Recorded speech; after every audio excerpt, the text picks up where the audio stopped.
Lazaret je izraz za zgrade dubrovačkih karantena i zdravstvenih ustanova koje je Dubrovačka Republika gradila na raznim lokacijama tokom svoje duge povijesti. Lazareti su se tako nalazili na okolnim dubrovačkim otocima Lokrumu, Mrkanu, Bobari i Supetru, a blizu grada su izgrađeni i na predjelu Danča. Centralni lazareti na Pločama su se gradili od kraja 16. pa do 18. stoljeća.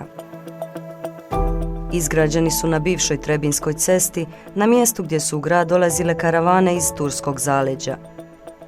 Također, smješteni su i pokraj glavne gradske luke. Tako su u njima obvezni period izolacije prije ulaska u grad provodili putnici, trgovci pa i pomorci. Zbog opasnosti od raznih bolesti, a posebice kuge, u Dubrovniku se već 1377. godine donosi odluka kojom se prvi put u svijetu uvodi karantena kao mjera zaštite od unošenja i širenja zaraznih bolesti. Odluka se odnosila na strance i domaće ljude. Kompleks lazareta na Pločama se sastoji od 10 dvorana, takozvanih lađa, između kojih se nalazi 5 unutarnjih dvorišta, a okružuje ih visok zid sa morske i kopnene strane.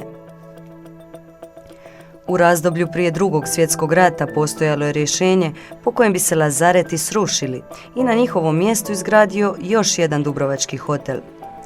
Na sreću, od toga se odustalo i lazareti stoje dobro očuvani i dalje. U njima danas djeluje art radionica Lazareti, a u lađama se održavaju i brojni koncerti.